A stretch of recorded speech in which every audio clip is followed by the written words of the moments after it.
Saya di sini ingin menjelaskan kepada teman-teman semua mengenai media pembelajaran IPS. Banyak di antara teman-teman semua sudah mengenal dan mengetahui mengenai media pembelajaran IPS. Media berasal dari kata medium. Secara harfiah, media merupakan perantara atau alat perantara yang bersumber dari pemberi pesan kepada penerima pesan.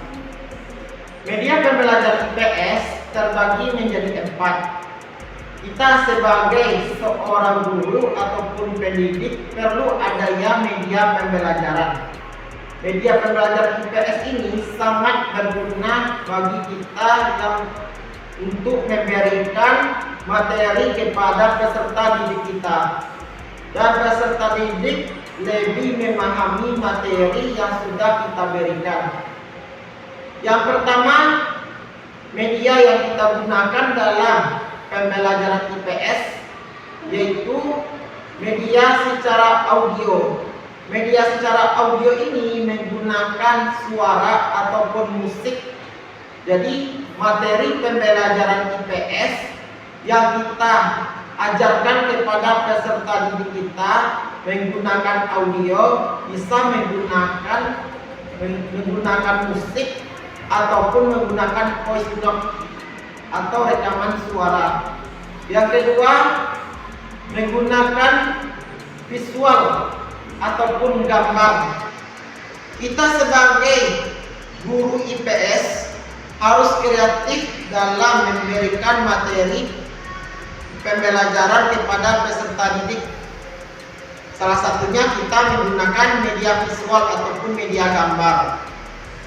Contohnya, kita sebagai seorang guru memperlihatkan gambar-gambar materi pembelajaran kepada peserta didik sesuai dengan materi yang dipelajari.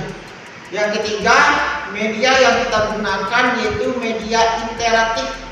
Media interaktif ini yaitu media yang berhubungan dengan fenomena-fenomena materi-materi yang sudah kita berikan kepada peserta didik.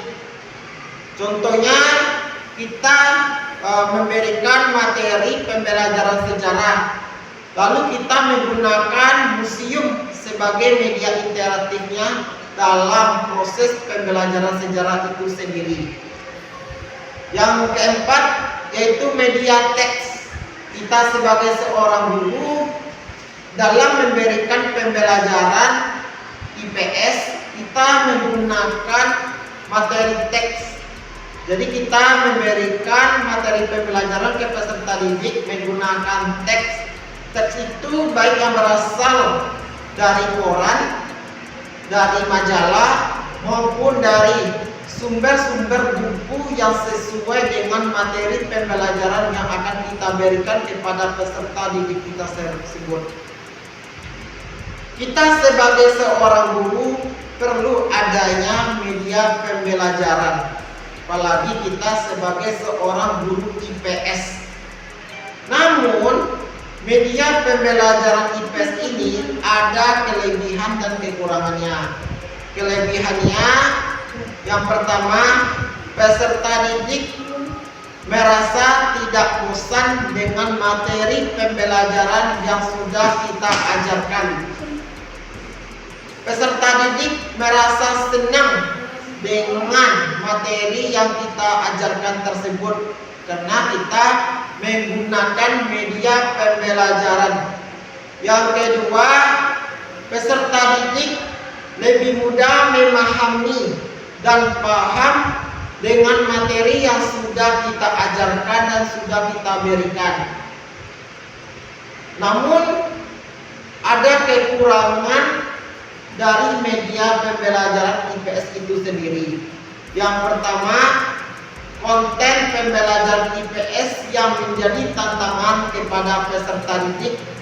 Yang kedua, gaya model belajar yang berbeda.